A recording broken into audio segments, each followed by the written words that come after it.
dikisahkan bahwa kehidupan Raja terakhir Majapahit, Raja Brawijaya V.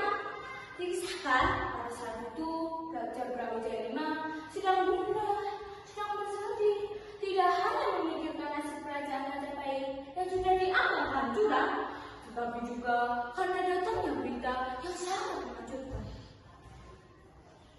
Benarkah berita yang pertama ini menempati bahwa putra Kupata telah dimakamkan sebagai Sultan di Demak? Tanya Raja Majapahit itu. Demikianlah berita yang dapat diberitahu oleh prajurit istri Prabu, jawab Sempati. Dan baru saja prajurit sendiri melaporkan lagi bahwa Raja Mara bersama para wali dan prajuritnya sedang dalam perjalanan menuju Majapahit. Lapor salah seorang Sempati perang Majapahit. Mendengar berita itu, Prabu Brawijaya menjadi terdiam. Terlihat sekali bahwa Prabu Brawijaya sangat terpukul dan berduka. Para Senopati dan Patih pun meminta izin Prabu Brawijaya untuk menghancurkan pasukan Raden Patih. Jangan dulu nafsu. Masih ada waktu untuk aku memikirkan jalan keluar dari masalah ini, jawab Raja Majapahit itu sambil meninggalkan Makassar. Dengan kepala tertunduk, Prabu Brawijaya memasuki ruang pemujaan. Ia merasa ia harus meminta petunjuk dewata atas perkara pelik yang ia hadapi. Namun, saat Raja Majapahit itu bersemadi, para Senopati dan Patih membuat keputusan sendiri.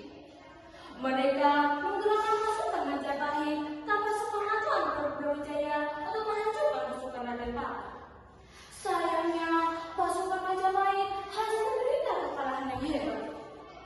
Prabu Brawijaya yang baru saja keluar dari ruang pemujaan menjadi semakin terpukul. Laporan kekalahan pasukan Majapahit membuat batinnya terguncang. Prabu Brawijaya pun mulai mengutip pesan dari para leluhurnya. Anakku, zaman sudah berganti.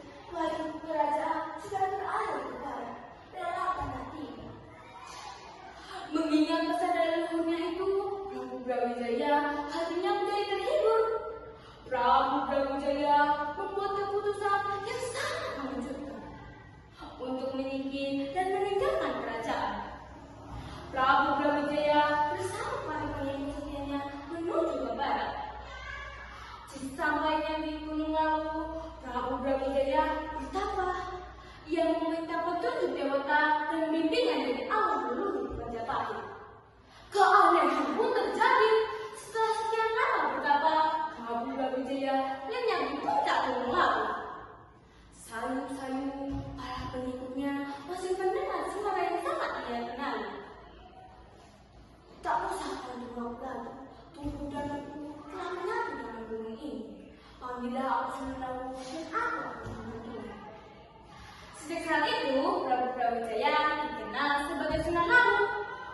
Nah, teman-teman, itulah kisah Senelawu. Kira-kira hikmah apa yang bisa kita ambil ya? Hikmah yang bisa kita ambil adalah kemuliaan Nabi Prabu Brawijaya dan senantiasa menghindari perang dan lebih memilih untuk berdamai. Lebih mementingkan kepentingan golongan daripada kepentingan pribadi. Sekian cerita dari Berlin. Salam literasi.